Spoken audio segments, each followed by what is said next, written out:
الحمد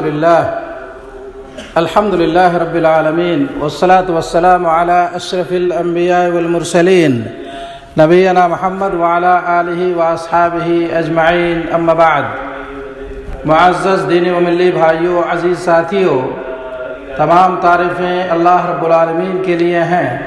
ہم اس کی حمد و ثنا بیان کرتے ہیں۔ صلاۃ و سلام عرض ہو ہمارے محبوب نبی محمد صلی اللہ علیہ وسلم پر اور ان کے آل و اصحاب پر۔ اما بعد، مسلمانوں، اللہ تعالیٰ سے ڈرو، اسے اپنے مراقبے میں رکھو۔ بے شک اللہ تعالیٰ تمہارے تمام احوال سے مطلع و باخبر ہے۔ میرے بھائیوں، اللہ تعالیٰ نے اپنی حکمت سے اس کائنات میں تصرف کرتا ہے۔ اللہ تعالیٰ اپنی حکمت سے اس کائنات میں تصرف کرتا ہے اور اس کے حالات کو بدلتا ہے، اور اس میں رات اور دن، سردی اور گرمی، خشک سالی اور زرخیزی کو پیدا کرتا ہے تاکہ بندے کو اس کے ذریعے رب کی معرفت کروائے اور لوگ اس کے ذریعے اللہ کی وحدانیت، اس کی الوہیت و ربوبیت اور اسماء و صفات کی معرفت حاصل کرے، جیسا کہ اللہ عز و جل نے سورہ انبیاء آیت نمبر 16 میں ارشاد فرمایا، ہم نے آسمان و زمین اور ان کے درمیان کی چیزوں کو کھیل کے لیے نہیں بنایا۔ اگر ہم یوں ہی کھیل تماشے کا ارادہ کرتے تو اسے اپنے پاس سے ہی بنا لیتے اگر ہم کرنے والے ہی ہوتے، بلکہ ہم سچ کو جھوٹ پر پھینک مارتے ہیں، پس سچ جھوٹ کا سر توڑ دیتا ہے اور وہ اسی وقت ختم ہو جاتا ہے۔ تم جو باتیں بناتے ہو وہ تمہارے باعث خرابی ہیں، یعنی اس کی طرف تم جو بے سر و پا باتیں منسوب کرتے ہو۔ مثلا یہ کائنات ایک کھیل و تماشا ہے، فضول شوق کے لیے ہے، یہ تمہاری ہلاکت کا باعث ہے، کیونکہ اسے کھیل تماشا سمجھنے کی وجہ سے تم حق سے گریز کرنے والے اور باطل کو اختیار کرنے میں کوئی خوف محسوس نہیں کرتے، جس کا نتیجہ بالآخر تمہاری ہلاکت و بربادی ہی ہے۔ میرے بھائیوں، سردیوں کا تعلق دینی احکام سے ہے، اس لیے مسلمانوں کو اللہ کی عبادت کے لیے اسے جاننے کی کوشش کرنی چاہیے۔ ان میں سے ایک یہ ہے کہ اس سردی سے آدمی جہنم کی سردی کی شدت یاد آتی ہے، اس سردی سے آدمی کو جہنم کی سردی کی شدت یاد آتی ہے، اس لیے وہ اس سے نصیحت و سبق حاصل کرتا ہے اور اللہ کی معصیت و غفلت سے دور رہتا ہے۔ بخاری مسلم شریف کی حدیث ہے، اللہ کے رسول صلی اللہ علیہ وسلم نے فرمایا، اشتکت النار الى ربها فقالت یا ربی اکل بعضی بعضا فأذن لها بنفسین، نفس فی الشتاء ونفس فی الصیف، فهو اشد ما تجدون من الحر واشد ما تجدون من الزمہریر، متفق علیہ۔ جہنم کی آگ نے اپنے رب سے شکایت کی اور کہا، اے ہمارے رب، ہمارا بعض حصہ کو کھایا جا رہا ہے۔ تو اللہ نے اسے 2 مرتبہ سانس لینے کی اجازت دی، ایک مرتبہ سردی میں اور ایک مرتبہ گرمی میں۔ اسی کی وجہ سے تم سخت سردی اور سخت گرمی محسوس کرتے ہو۔ اور ان میں سے ایک یہ ہے کہ بندہ اللہ کی دی ہوئی نعمتوں کو یاد کرتا ہے، پس وہ سخت سردی کے ساتھ ساتھ خوف کے بعد اللہ کی دی ہوئی نعمت امن کو یاد کرتا ہے اور اللہ کا شکر بجا لاتا ہے۔ اسی طرح وہ بھوک اور عدم لباس کے بعد لباس، غذا اور گرمی حاصل کرنے کے وسائل کی نعمت کو یاد کرتا ہے اور اللہ کا شکر بجا لاتا ہے۔ میرے بھائیوں، ہمیں چاہیے کہ ان نعمتوں کی حفاظت کریں، اس کی قدر کریں اور اللہ کا شکر بجا لائیں۔ ارشاد باری تعالیٰ ہے، وَإِن تَأَذَّنَ رَبُّكُمْ لَئِن شَكَرْتُمْ لَأَزِيدَنَّكُمْ وَلَئِن كَفَرْتُمْ إِنَّ عَذَابِي لَشَدِيدٌ۔ اور جب تمہارے پروردگار نے تمہیں آگاہ کر دیا کہ اگر تم شکر گزاری کرو گے تو بے شک میں تمہیں زیادہ دوں گا، اور اگر تم ناشکری کرو گے تو یقیناً میرا عذاب بہت سخت ہے۔ اور ان میں سے ایک طہارت سے متعلق احکام فقہیہ کے اہتمام کرنا، اس کا علم حاصل کرنا اور اس پر عمل کرنا ہے، خاص کر سخت سردی میں مکمل وضو کرنا۔ جب انسان صحرا میں سیر و تفریح کے لیے جائے یا اسی طرح جب گرم پانی نہ ہو اور آدمی مکمل وضو طور پر وضو نہ کرے اور اپنے ان اعضاء کو نہ دھوئے جسے دھلنا واجب ہے تو اس کی طہارت صحیح نہیں ہے اور اس کی نماز درست نہیں ہے۔ جیسا کہ بخاری مسلم شریف کی حدیث ہے، عبداللہ بن عمر رضی اللہ عنہما کہتے ہیں کہ ہم لوگ جب نبی کریم صلی اللہ علیہ وسلم کے ساتھ مکے سے مدینہ واپس آ رہے تھے تو راستے میں ایک پانی کی جگہ میں ٹھہرے اور لوگوں نے عصر کے وقت جلدی جلدی وضو کیا، جس کی وجہ سے ان کی ایڑیاں خشک رہ گئیں، اس میں پانی نہیں پہنچا، تو رسول اللہ صلی اللہ علیہ وسلم نے فرمایا وَيْلٌ لِّلْعَقَابِ مِنَ النَّارِ أَسْبِغُ الْوَضُوءَ، ایڑیوں کے لیے آگ ہے، مکمل طور پر وضو کرو۔ اقول قولی ھذا واستغفر اللہ لی ولکم ولسائر المسلمین من کل ذنب فاستغفروہ انہ هو الغفور الرحیم۔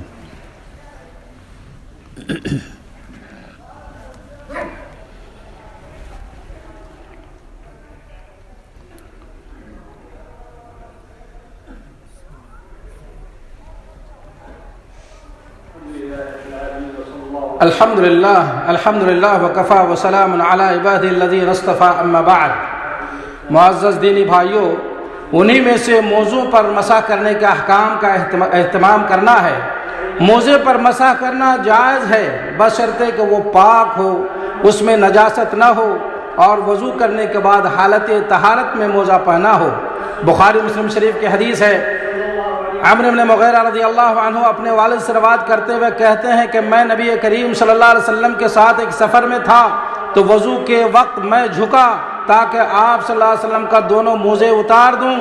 آپ صلی اللہ علیہ وسلم نے فرمایا دعہما فانی ادخلتہما طاہرتین، انہیں چھوڑ دو، میں نے انہیں حالت طہارت میں پہنا ہے۔ پھر آپ صلی اللہ علیہ وسلم نے ان پر مسح کیا، اور مسح اس کی مدت کے درمیان ہونا چاہیے۔ اگر کسی نے اس کی مدت ختم ہونے کے بعد مسح کیا تو اس کی طہارت صحیح نہیں ہے اور اس کی نماز باطل ہے، اور اس کی مدت جیسا کہ حدیث میں ہے، اللہ کے رسول صلی اللہ علیہ وسلم نے فرمایا کہ مسافر کے لیے 3 دن 3 رات ہے اور مقیم کے لیے 1 دن 1 رات ہے۔ میرے بھائیوں، اسی طرح سردیوں کے موسم میں دینی احکام کا علم حاصل کرنے سے متعلق یہ ہے کہ اس موسم میں سیر و تفریح کرنے والوں کو چاہیے، پکنک منانے کے لیے باہر جانے والوں کو چاہیے کہ جب وہ کسی جگہ پڑاؤ ڈالے تو ان باتوں کا خیال رکھے۔ وہ لوگوں کے گزرنے کے راستوں یا وادیوں اور ندی نالوں میں پڑاؤ نہ ڈالے، ہو سکتا ہے کہ وہاں سیلاب آ جائے یا کوئی درندہ و موذی جانور آ جائے اور وہ اسے تکلیف پہنچا دے، تو یہ لوگوں کو اذیت دینے اور بذات خود اپنے آپ کو قتل کرنے کا باعث ہے، اس لیے نبی کریم صلی اللہ علیہ وسلم نے اس سے منع فرمایا ہے۔ اسی طرح وہ کسی کی نجی ملکیت میں اس کی اجازت کے بغیر داخل نہ ہو، اس لیے کہ وہاں تہمت و الزام لگنے کا خطرہ ہے۔ اسی طرح اگر کسی جگہ میں پڑاؤ ڈالے تو اللہ کا ذکر کرتے ہوئے اس کے مخلوق کی شر سے حفاظت کے لیے اللہ سے پناہ مانگیے۔ اللہ کے رسول صلی اللہ علیہ وسلم جب کسی جگہ اترتے تو یہ دعا پڑھتے، اللہم انی اعوذ بکلمات اللہ التامات من شر ما خلق، یہ دعا پڑھتے اعوذ بکلمات اللہ التامات من شر ما خلق۔ اسی طرح وہ نہ کسی درخت کو کاٹے اور نہ کسی عمارت کو گرائے اور نہ ہی وہاں آگ جلا کر زمین کو خراب کرے۔ ان تمام چیزوں سے منع کیا گیا ہے، بلکہ یہ حرام ہے، جیسا کہ اللہ تعالیٰ نے سورہ بقرہ آیت نمبر 204 میں فرمایا ہے۔ اور جب نماز کا وقت آ جائے تو اس کے لیے اذان دینا سنت ہے۔ بخاری شریف کی حدیث ہے، ابو سعید خدری رضی اللہ عنہ نے عبد الرحمن بن عبداللہ الانصاری سے کہا، میں دیکھ رہا ہوں کہ آپ کو بھیڑیوں اور صحراؤں سے محبت ہے، پس اگر آپ اپنی بکریوں کے ساتھ صحرا میں ہوں اور نماز کے لیے اذان دیں تو بلند آواز سے اذان دیں، اس لیے کہ مؤذن کی اذان کی آواز جن انسان یا کوئی بھی چیز سنے گا تو وہ قیامت کے دن اس کی گواہی دے گا۔ میں نے اسے نبی کریم صلی اللہ علیہ وسلم سے سنا ہے۔ اور جب آدمی کسی جگہ کو ترک کرے، یعنی کسی جگہ سے کوچ کرے، کسی جگہ کو چھوڑ کر، تو اسے چاہیے کہ اس جگہ کو بالکل صاف ستھری حالت میں چھوڑے، جو پہلی حالت تھی اسی طرح سے اس کو چھوڑے جیسے کہ پہلے تھا، اور کسی کو تکلیف و اذیت نہ پہنچائے۔ اللہ کے رسول صلی اللہ علیہ وسلم نے فرمایا وَتُمِيتُ الْأَذَىٰ عَنِ الطَّرِيقِ صَدَقَةٌ، راستے سے تکلیف دہ چیزوں کو ہٹانا صدقہ ہے۔ اسی طرح آدمی کو چاہیے کہ سیر و تفریح کے وقت لہو لعب میں نہ خود کو لہو لعب میں اپنے وقت کو ضائع نہ کرے، اپنے وقت کو برباد نہ کرے، اور اللہ کا ذکر و اذکار کرتے رہے۔ انسان جہاں بھی ہو، جس جگہ میں بھی ہو، اپنے رب کو فراموش نہ کرے، اپنے وقت کو لہو لعب میں، کھیل تماشے میں اور غفلت کی زندگیوں میں نہ گزارے، بلکہ اپنے وقت سے فائدہ اٹھائے، اللہ کا ذکر اذکار کرتے رہے۔ میرے بھائیوں، ہمارا اور آپ کا یہ وقت بڑا قیمتی ہے، ہمیں اپنی زندگی کی ایک ایک قیمتی وقت سے فائدہ اٹھانا چاہیے۔ یہ حیات مستعار ہے، یہ چند روزہ زندگی ہے، یہ ختم ہو جائے گی، پھر ہمیں یہ زندگی نصیب نہیں ہوگی۔ ہمارا ایک ایک سیکنڈ اور ایک ایک منٹ جو گزر رہا ہے وہ کبھی پھر دوبارہ واپس آنے والا نہیں ہے۔ اس لیے میرے بھائیوں اور دوستو، ہمیں اور آپ کو چاہیے کہ ہم اور آپ اپنے وقت کی قدر کریں، اپنے وقت سے زیادہ زیادہ فائدہ اٹھائیں، اپنے وقت میں زیادہ زیادہ اعمال صالحہ اور اللہ کا ذکر اذکار کرنے کی کوشش کریں۔ اور اسی طرح سے آدمی کو چاہیے کہ نماز کو وقت مقررہ پر ادا کرے، نماز کو وقت مقررہ پر ادا کرے۔ نماز ایک محترم شان عبادت ہے، اور اس کے بغیر اسلامی زندگی کا تصور نہیں کیا جا سکتا۔ اس لیے نماز میں کوتاہی اور سستی نہ کرے۔ اسی طرح شراب نوشی، نشہ اور غیبت وغیرہ سے بالکل مکمل طور پر اعتراض کرے، اس سے بچے۔ اللہ رب العالمین ہمیں ان باتوں پر عمل کی توفیق عطا فرمائے اور ہم سب کو اعمال صالحہ کرنے کی توفیق بخشے۔ دوستو، اب آئیے ہم اپنے محبوب نبی محمد صلی اللہ علیہ وسلم پر درود و سلام پیش کریں۔ اللہم صلی وسلم علی نبینا محمد وعلی آلہ واصحابہ اجمعین۔ یا اللہ، تو اپنے محبوب نبی محمد صلی اللہ علیہ وسلم پر درود و سلام نازل فرما، ان پر، ان کے آل و اصحاب پر اپنی رحمتیں نازل فرما۔ یا اللہ، ہمیں اپنے نبی کی محبت نصیب فرما۔